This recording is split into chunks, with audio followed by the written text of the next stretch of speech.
Oi, pessoal. Vamos para mais uma aula de Mecânica Geral 2.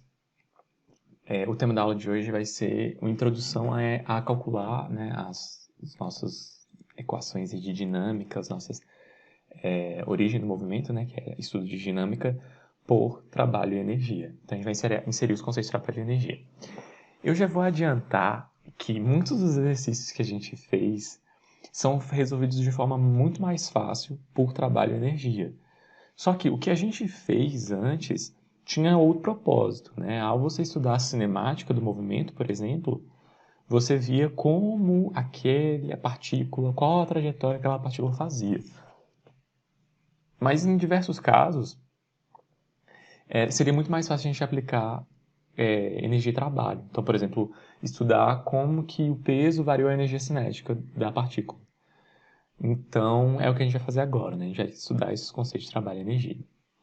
E aí, procurando, estava pensando em figuras que eu poderia colocar aqui, né, como motivação. Eu sempre coloco esse primeiro slide aqui, a gente vai ver na aula, e eu sempre coloco uma imagem que tem a ver com o que a gente vai estudar. E aí eu acabei pensando no pinball aqui, que aquela pecinha que a gente dá a partida, né, no pinball, a gente tem que jogar a bolinha para cima. Então a gente puxa, uma mola, então a gente armazena ali, faz um trabalho armazenando, né, energia potencial elástica ali, e essa energia potencial elástica é transferida para a bolinha, que é transformada em energia cinética, e depois energia potencial gravitacional, que ela sobe, né, e tal, tá bom? Ok, então, o pinball é mais ou menos essa a ideia, né? Você tem que ficar evitando que a energia potencial ali da bolinha passe por essa. Como se fosse caísse, né? Você está sempre fornecendo energia para a bolinha para ela não cair. Então, por isso que você mantém, né, essa bolinha dentro desse jogo. Beleza. Então, vamos lá. O que é um trabalho de uma força? Gente, eu vou ser um pouco prático aqui, tá bom? Vocês veem os conceitos, muitos conceitos teóricos de força, de campo vetorial, né? Força como um campo vetorial. Por exemplo, a força, o campo gravitacional da Terra. Esse campo gravitacional da Terra, ele gera força, a força-peso, né? Baseado na massa e tal. E aí tem toda uma teoria matemática por trás disso, de como saem essas fórmulas aqui, toda aquela parte de integral de linha, teorema de Green, tudo isso tá dentro desse conceito de campo e tal, forças conservativas, isso daqui. O que eu vou fazer aqui é a partir da equação diferencial que a gente vê para força, para trabalho de uma força. Equação diferencial, por que não está indo? Aqui, pronto. É essa daqui, né? O trabalho de uma força, ele vai ser o produto escalar dessa força vezes o vetor posição. A derivada do vetor posição, o diferencial do vetor posição. Então, o diferencial do trabalho, né, é o produto escalar da força vezes o diferencial de posição. Esse R é a posição da partícula a partir do referencial, né? Então, lembra que esse vetor R aí é o diferencial, o vetor de posição da partícula dentro de um referencial. Ok, é o vetor posição. Essa equação diferencial... Ah, professor, mas, nossa, você já colocou uma equação diferencial. A equação de trabalho que eu conheço é essa daqui, né? Trabalho é igual a força vezes deslocamento. E quem já tem mais sofisticado, vezes cosseno de θ. Lembra disso? Quando a força não era perpendicular, quando a força não era alinhada com o deslocamento. Ó, o nosso W, pra gente aqui na nossa disciplina, vai virar U, tá bom? Então, trabalho eu vou chamar de U. A força é a força, e esse D, que era o deslocamento aqui, é como se fosse a variação da posição, né? Esse D do deslocamento vai ser a variação da posição. Se a gente colocasse numa forma aí de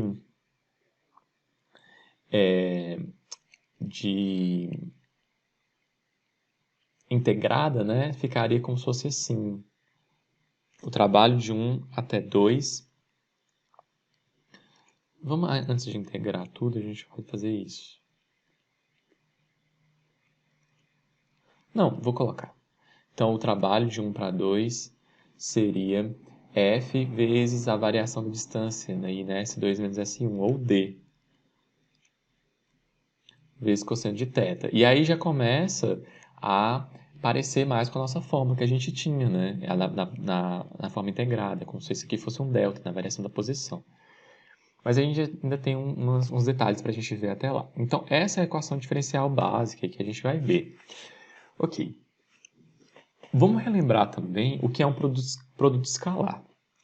O produto escalar é como se fosse uma projeção. Uma força, ela só vai gerar trabalho quando eu tiver alguma projeção sobre o deslocamento. Então, a nossa força aí, né? A única parte da força que vai gerar o trabalho vai ser a componente tangencial ao deslocamento, tá bom? Por isso que vai ficar esse cosseno de θ. Então, vai ficar como se fosse isso daqui, né?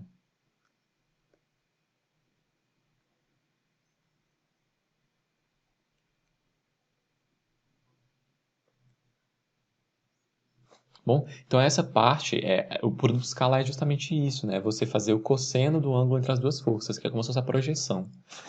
Então, o nosso DU ficaria assim. Se a gente integrar isso daqui, o trabalho de 1 para 2, é assim que a gente representa, né? O trabalho de 1 para 2, essa força vai ser a integral entre a posição 1 e a posição 2, né? S1 e S2,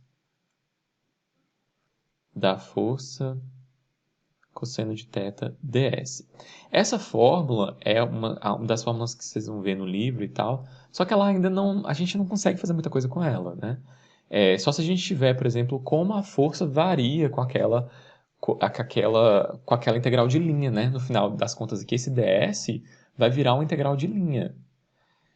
E aí o que acontece? Quando a gente tiver uma força constante numa linha aí horizontal, por exemplo, né, numa linha que a gente consegue traçar uma linha reta, essa fórmula vai ficar muito mais fácil. Ela vai ficar a forma integrada, né? Cosseno de θ, S2 menos S1. A posição 2 menos a posição 1. E aí, isso daqui é a fórmula que vocês conhecem para a força, né? É a força vezes o deslocamento vezes o cosseno de θ. Então, essa é a forma de trabalho. Então, a gente vai utilizar muito isso. Essas simplificações são muito úteis para a gente, né? Tá certo. Agora, a gente vai começar a avançar nessa ideia de trabalho, tá bom? A gente vai fazer o trabalho para força-peso. Lembra lá que, essa fórmula aqui, ela pode... Se eu tiver uma integral de linha no 3D, eu posso ter uma força no 3D e uma integral de linha aí que vai ser uma função do 3D também, né? x, y, z. Então, essa força vezes esse dr aqui justamente pode dar essa integral de linha, né? Ok. Então, por exemplo, no caso genérico que eu estou fazendo um trabalho e aí eu vou fazer um trabalho de uma força numa linha aí genérica, eu vou ter que ver quais as componentes que alinham com cada uma. O bom das coordenadas é que é assim, se a gente fizer as coordenadas x, y e z, a gente só vai ter assim, a força x, ela só vai gerar trabalho na direção x. A força y só vai gerar trabalho na direção y. E a força z só vai gerar trabalho na direção z. É isso que vai acontecer com a força peso. Quando a gente tiver o trabalho da força-peso, a gente vai ter isso daqui, né? Integral do produto escalar nessa direção. E foi o que eu falei. Se a gente tiver uma força... Aqui, se a gente tivesse, por exemplo, uma força genérica, x, y, z, vezes esse campo escalar aqui, que seria um campo escalar x, y, z também, né? A gente teria o quê? A gente teria a componente em x da força vezes a parte dx mais a componente em y vezes a parte dy, e a componente em z vezes a parte dz, né? Eu não coloquei os unitários, mas a gente tem que colocar os unitários aqui. Só que, como é um produto escalar, a gente vai ficar com uma soma mesmo. E aí, se a gente considerar essa força for a força peso ela só tem coordenadas em y. É isso? Então, a força peso, o livro chama de W, né? Então, e ela é uma força constante. O peso é uma força constante. Então, que é esse W aqui. E a única coordenada, então, que vai ser gerada trabalho vai ser a variação de altura. Então, a fórmula do trabalho para a força-peso ela é bem interessante, né? É a força-peso vezes a altura. E negativo. Por que negativo? Porque a força-peso está para baixo. Então, o trabalho da força-peso aí é bem interessante. Isso daqui nada mais é que seria tipo MGH, né? Tá bom? Esse é o trabalho da força-peso. Vamos analisar o trabalho da força elástica. Como que é a força elástica? Uma força dita elástica, Fs, que o livro chama, ela é uma força que ela tem uma constante proporcionalidade, que é a constante proporcionalidade da mola, e essa força da mola ela varia com quanto você variou a posição da mola. Então, no caso aqui, é como se a gente tivesse isso, né? dFs é igual a kds. Se a gente tivesse integrado, seria ks2 menos s1. Ok, e aí, mas como a gente faz para achar aí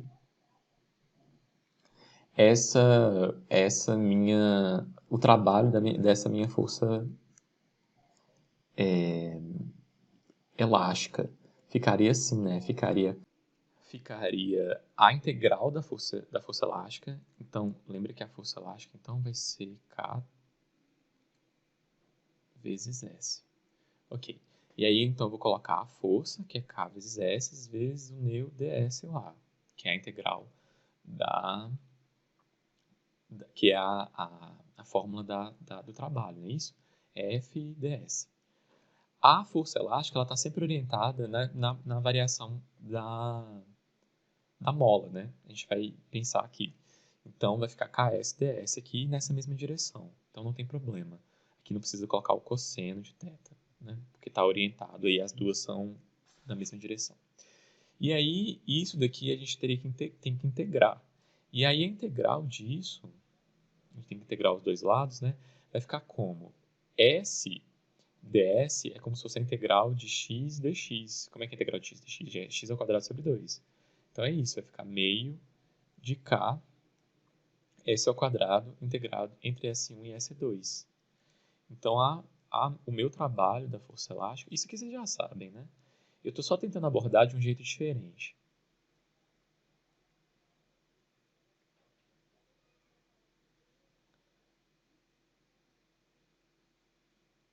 Então, é k S2 ao quadrado menos S1 ao quadrado, tá bom?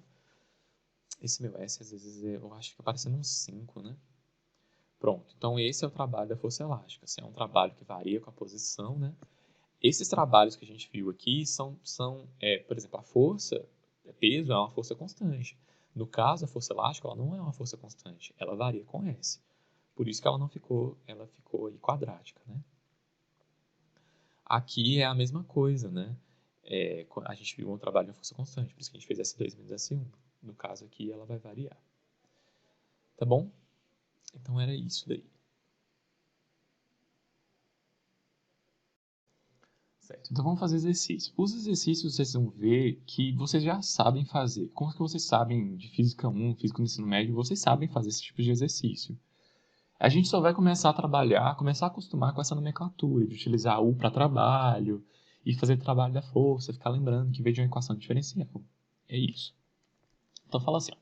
Um bloco de 10 quilos mostrado na figura está em repouso sobre um plano inclinado. Ótimo. Se a mola está inicialmente distendida de meio metro, então quer dizer que essa posição aqui, né, é tipo meio metro aqui onde ele está. Então a gente pode colocar tipo um eixo a partir daqui positivo, né, x. Ok, então ele seria tipo a posição 1 aqui dele, S1 é, vou utilizar esse S, porque senão vai ser 0,5 metro. Ok. Determine um trabalho realizado por todas as forças que agem no bloco quando uma força horizontal de P igual a 400 newtons, essa força aqui, empurra o bloco 2 metros acima do plano. Então ele vai andar para uma posição S2 aqui, que eu vou chamar de 2,5. Ele andou 2 metros. Tá bom?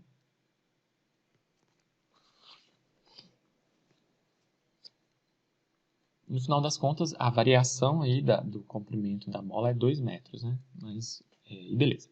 Aqui ele deu a constante da mola, que é 30 newtons por metro. Tá aqui no desenho, tá vendo? E aí ele já meio que separou aqui, e tem um ângulo também de 30 graus. Vamos fazer o DCL.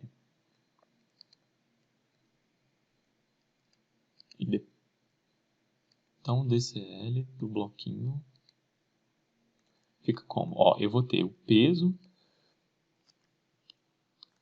Vamos colocar os eixos X e Y, né? Aqui, ok.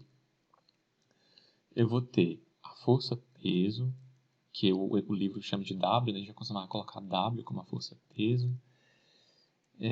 Aqui vai ter uma força horizontal aqui, P.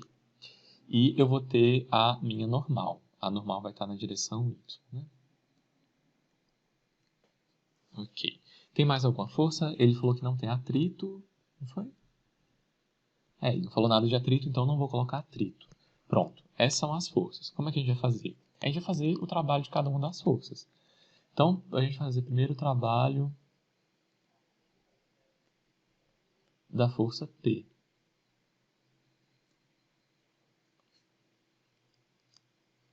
Então, o primeiro trabalho que a gente vai fazer vai ser o trabalho da força P, que é essa força que está empurrando o bloquinho aqui para dentro. A gente vai ter que decompor. A gente tem que decompor essas forças no sentido X.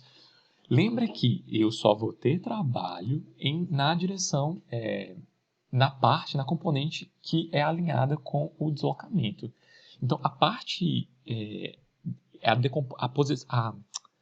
a componente Y do P não realiza trabalho, porque eu só vou ter deslocamento em X.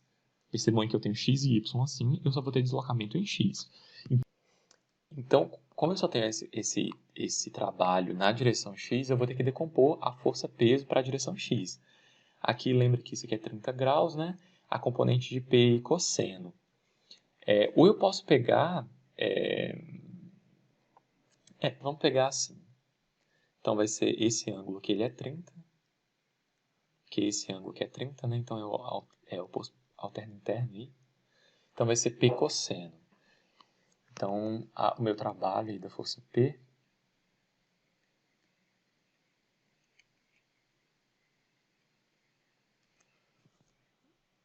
Ou a gente pode colocar assim, P. Ele é igual a...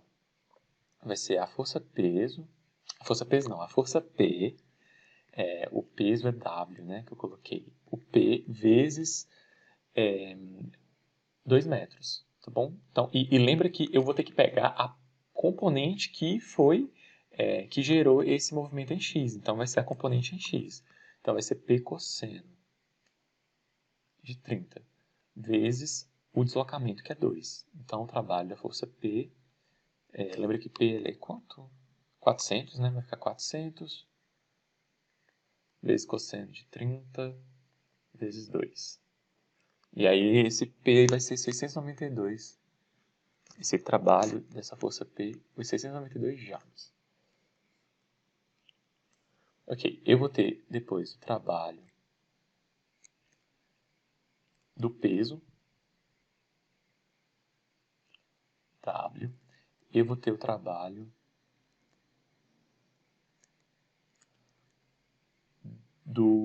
da mola. Lembrei que a força da mola é Fs. Eu esqueci de representar a força da mola, né? No diagrama de corpo livre. Eu vou ter a força da mola aqui, ó, que é Fs. Tá bom?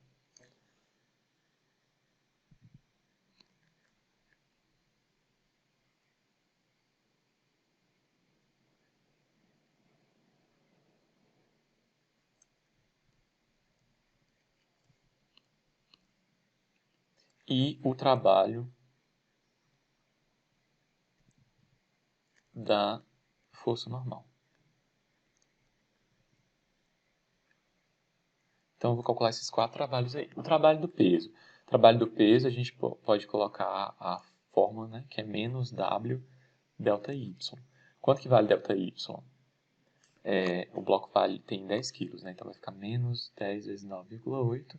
E o ΔY é 2 seno de 30. É isso daqui, né? 2 seno de 30. Pronto, esse é o trabalho da força W.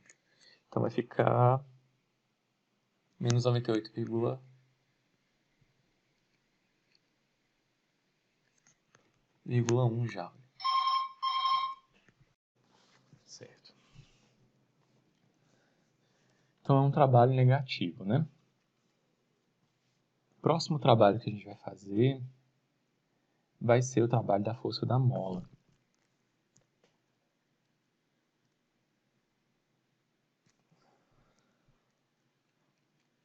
A gente pode colocar S. S é porque em inglês é spring, né? Por isso que chama o S aí, que é a da mola.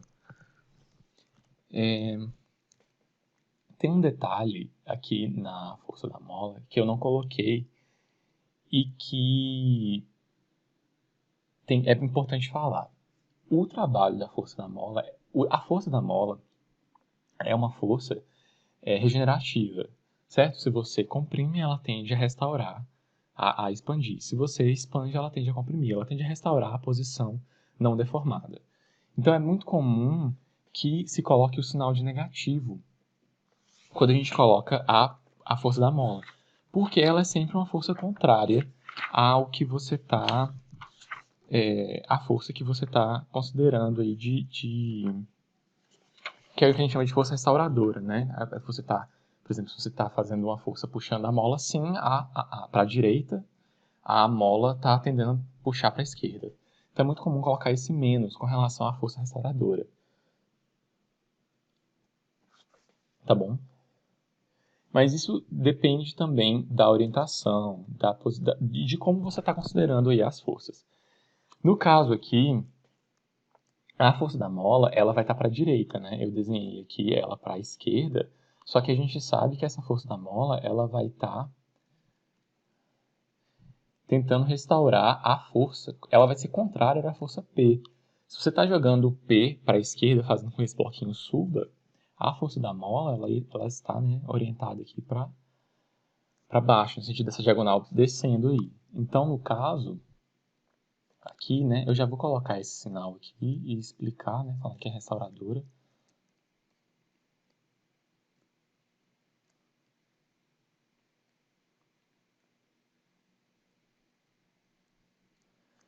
E aqui a gente já vai colocar... o menos vai vindo aqui por conta da orientação da força, né? Você para baixo. Menos meio da constante da mola vezes a posição 2 ao quadrado menos a posição 1 ao quadrado. Certo, então isso aqui vai ficar menos meio, a constante da mola é 30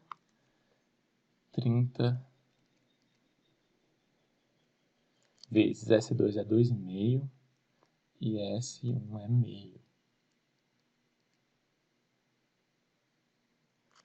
E aí essa força aqui vai ser menos 90 joules. Então, certo. E a força o trabalho da força normal? A força normal, ela é perpendicular ao movimento. A força normal está em Y e o movimento é em X. Ou seja, a força normal vai ser... O trabalho da força normal vai ser 0. Então, foram esses os trabalhos. Ó. A força P, 692,8. O do peso, 98,1. E o da mola, menos 90. E o da normal, 0.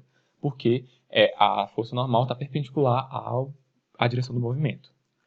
E aí ele pede o trabalho total. O trabalho total vai ser a soma de todos esses trabalhos aí. Tá bom? Então vai ser a soma da força P mais da força da mola mais o do peso mais o da normal. E aí somando vai dar 505 joules. Tem que preservar os sinais, né? Os negativos ficam negativos. E esse é o trabalho de todas as forças. Tá bom? Era isso.